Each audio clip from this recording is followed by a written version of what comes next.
So படத்தோட first சீன்ல என்ன காமிப்பாங்கன்னா, ஒரு குட்டி பொண்ணு, ஒரு குட்டி பையன் 2 பேருமே வந்து வெளிய போயிருப்பாங்க. வெளிய போய் மழையில நனைஞ்சிருப்பாங்க. நனைஞ்சிட்டு வீட்டுக்கு வர்றதுக்குள்ள லேட் ஆயிடும்.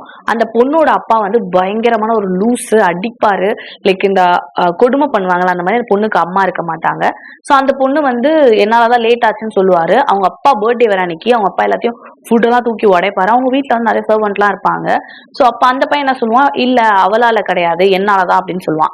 அந்த பையன் யாரு அப்படின்னு பார்த்தீங்கன்னா, அவங்க அப்பா இருக்காரு இல்லையா, அந்த பொண்ணோட அப்பா. அது ஹீரோயின். அந்த குட்டி பொண்ணு பேரு கேத்தி.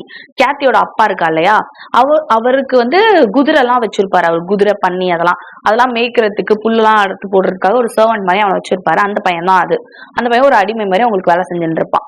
அந்த பையன் வந்து என்ன சொல்லுவான்னா, இந்த மாதிரி வந்து என்னால தான் ஆச்சு அப்படின்னு சொல்லுவான். இந்த பொண்ணு ஏன் இப்படி சொல்ற? நோ அப்படின்னு சொல்லுவா. ஏன் அத அப்படி சொல்றான்னா, அவங்க அப்பா வந்து செம்மையா அடிப்பாரு. அவங்க பொண்ணு அவ்வளவு அடிப்பாருன்றதுக்காக தான்.